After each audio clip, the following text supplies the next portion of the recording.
The Destiny franchise has always had a special place in my heart. I remember getting my copy of Destiny in the year of its release in 2014. 2014? I'm old. Oh my god. I was at Toys R Us at the time. Yeah, Toys R Us.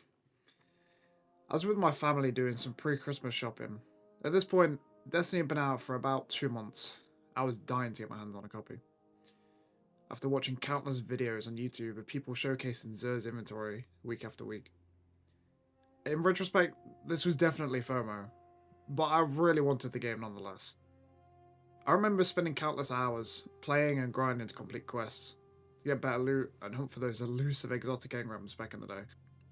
To be honest, I could have been doing something way more productive with my time, but I don't think for 1 second I would go back and change it for the world. I have very fond memories of playing Destiny and its DLC with my cousin, especially. I'm sure you might have similar gaming experiences, or even similar experiences in Destiny while you were playing. One thing I always loved and subtly hated about Destiny was its armory and the vast amount of unique weapons it has. Briefly, I'd like to clarify something. The one reason I hated the weapons was because of the amount of tedious grinding I had to do to get some of them, especially late game. When you need that one weapon that was 2% better than your current. I did like most of the quests for the weapons, but sometimes they were frustrating, but then so rewarding as a result of completing it. Ultimately, it was all worthwhile while it lasted. I love getting new weapons, and always look forward to the release of new weapons.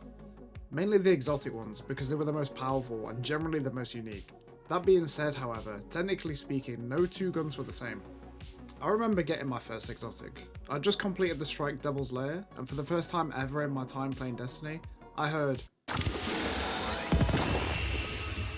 I ran to pick it up, and lo and behold, one of the best guns in the game were presented to me. Icebreaker. I used this gun for literally everything I could. The best use case at the time was glitching into walls to use it and shooting through them, or as the community referred to this as, cheesing.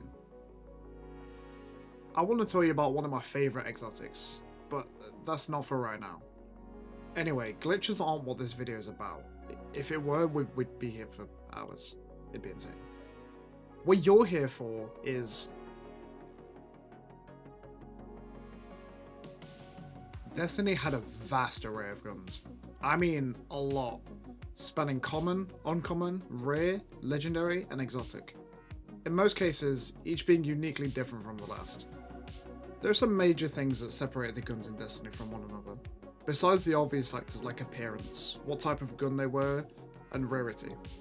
Some of the more notable individualities were how it was obtained, its name, what perks it had, but most significant of all, its lore and backstory. How did the gun in your hands come about? What journey had it been on before it ended up in your possession? And what are you going to do with it now it's yours? A lore-rich game like Destiny couldn't overlook something so crucial as its weapons. Every minute detail of Destiny held some significance, even the purple ball in the tower, which was originally put there for the heck of it by Bungie. But it got so much love and attention by players using it, Bungie acknowledged this in the second game when the tower was destroyed, showing the ball deflated on the stairs. There was a rhyme and a reason for the way everything was in Destiny. Like, every detail. Let's take a deeper dive into the weapons, and talk about... Probably the most memorable thing for most players, besides how the gun looked, was most definitely the names. I specifically remember getting my first legendary. I was still a low level at the time, and Bungie was doing a handout to the community. I went over to the postmaster to pick it up, and instantly fell in love with it.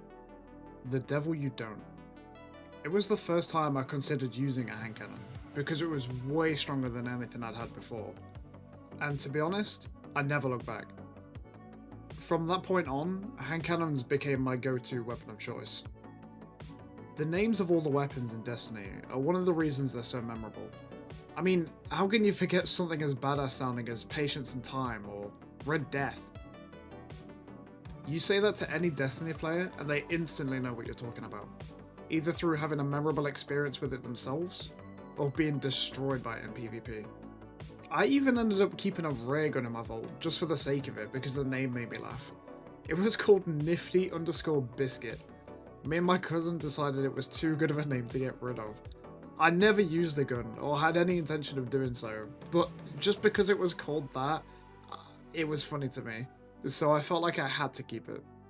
Probably more notable than the names of the weapons, and how most people remember them, is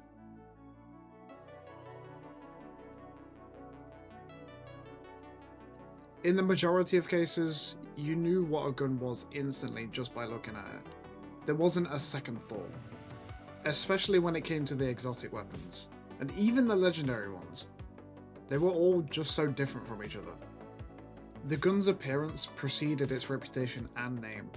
You may have even wanted a gun simply just because of how it looked. Maybe it wasn't even that good. Although there's a plethora of cool looking guns in Destiny, my all-time favourite was Thorn, the exotic hand cannon. Every minute detail was special to me. Like the fact it was covered in deadly sharp thorns protruding outwards, to whoever was unfortunate enough to be on the receiving end of its barrel. Or the green glow that emanates from within, giving a sense of a mystic power behind it. The chamber of the hand cannon, which was totally unique to it, looking unlike any other hand cannon chamber in the game, with a spiraled arrow pattern revolving around the magazine. And of course not forgetting the fact the bullets were literally thorns, and huge ones at that. To me at least, it gave this menacing appearance that I instantly fell in love with. I tended to use the gun even when it didn't make sense to, just because I loved it that much. There was always a sense for me that everyone had their gun, and Thorn was mine. There's something else special about Thorn, but I'll touch on that a little bit later. Putting all the lower ranking guns aside, all higher tier guns like your legendaries and exotics had a presence about them. And using them, you felt as though you had more power simply because you were holding it. Taking the exotic rocket launcher Truth for example, the sheer size of it was enough to put off anyone coming near you. Combined with the fact it had tracking missiles, made sure that your foes stayed back. And don't even get me started on Galahorn. Put simply, the appearance of a weapon in Destiny wasn't something that could be mistaken, and they all gave off a special feeling when you had it in your possession. Or even more so when you didn't, because you felt like you were missing out on something. Even if somehow you didn't know a weapon from its name or how it looked, you probably knew it for what it was capable of. And this is the thing that really made the weapon special.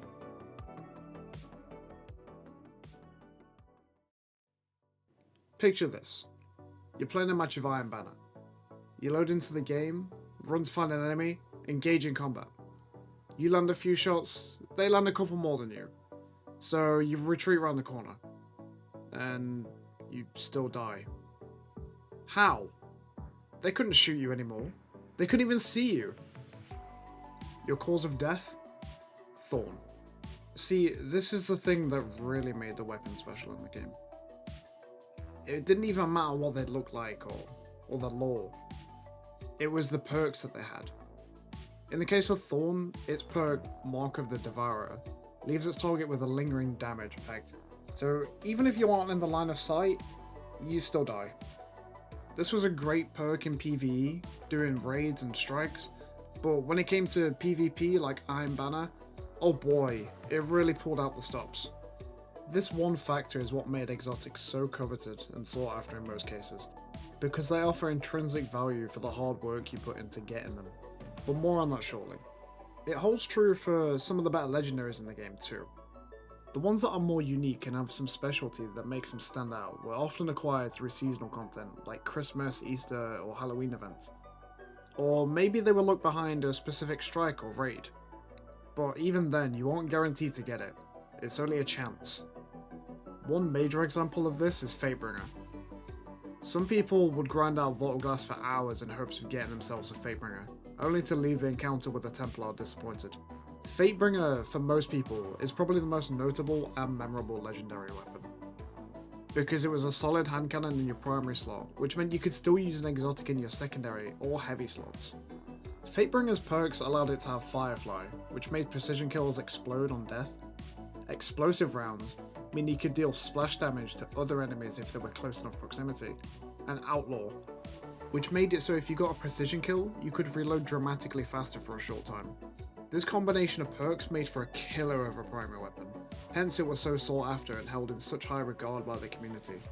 Couple Fatebringer with something like Icebreaker, with its ability to generate ammo over time, never needing to be reloaded, and the fact its victims spontaneously combust, dealing damage to others nearby, you were like a walking explosive nightmare, and definitely a force to be reckoned with. Perks aside, I would be remiss if I didn't speak about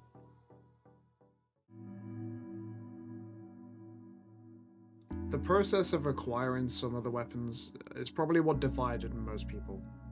Whether it be through grinding PvP matches, doing countless strikes to farm engrams, using the old school methods like the loot cave, or completing grueling quests to get them.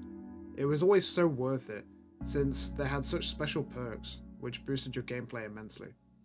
It's these same reasons that some people hated getting the weapons, because they found it too tedious. If you were hunting for a specific exotic, the engrams were few and far between, and even if you were lucky to get one, you weren't guaranteed to get the one you wanted. Looking at you, No Land Beyond. So most people settled for some of the upper ranking legendary weapons, which was still a nightmare to get in some cases. Not necessarily because the weapon was hard to obtain. No, because the perks were different from drop to drop. So everybody was looking for the god roll on their weapons, and you were never guaranteed to get it. That being said, however, not all the weapons you obtain had to be discarded, since they might have a use case somewhere else. Maybe you were looking for a specific role that's more PvE oriented, so you could use it in raids to get more damage off on a boss, like Headseeker. Or if you were big into glitching, then you might want a sniper with armor-piercing rounds to be able to shoot through walls. But instead, you might have landed your weapon with a role that's more suited for PvP, like crowd control. Due to Destiny's nature, a lot of the time, if you needed to get a specific weapon with specific perks on it, you could spend hours grinding the same mission or strike over and over and over again, which is definitely not why most people stop playing the game. While at times it may have caused levels of stress and irritation to get exactly what you were after that you didn't think were possible, it was always so rewarding and worth it.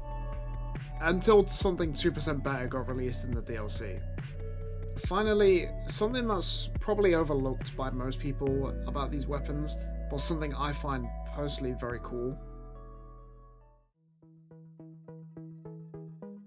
What is a good hero or villain without a detailed backstory? Why should the guns be any different? The lore behind some of Destiny's guns is so elaborate and intertwined with the in-game universe that it had a whole story of its own. Most weapon descriptions tend to either be quotes from characters that have had a past with the weapon in some way, like in the case of Outbreak Prime, or in other cases, the weapon may refer to a book, such as Thorn's case.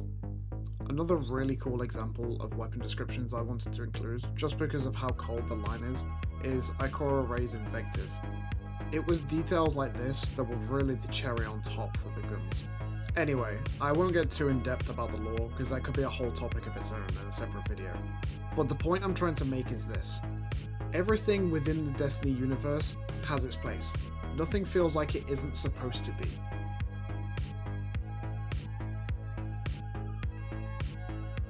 For me, Destiny was a standout game of my teenage years, and I always found myself coming back to the game for more.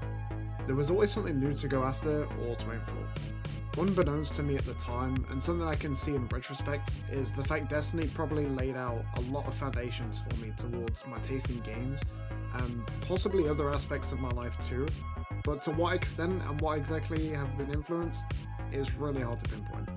The one driving factor besides the weaponry of the game that made it so memorable for me was playing with friends and making new ones along the way. I have very fond and vivid memories of not being able to complete certain quests and raids, only to go and make a post on an LFG, and then become friends with those people, and help each other out in the future. And although I don't speak to those people now, the time we spent together and the things we did were special to me in their own way. Despite the fact it wouldn't be exactly the same experience now, if you ever do find the time to boot up Destiny and have a play around, go for one of those exotics you never had. Join some random strangers on a quest and help them out, or whatever you do. Just go and enjoy yourself. I implore you to do it. It's such a special game, and for me personally, it will always hold such a big legacy. On the surface, this video may just seem like it's an overview of Destiny's weapons, but for me, it's a memento to what Destiny was and how special of a game it was to me. All that being said, I really appreciate you taking the time to watch this video. Let me know in the comments if you have any cool stories from your time playing Destiny, and what your favourite weapons were. If you had a personal standout weapon, like I had Thorn, I'd love to hear from you.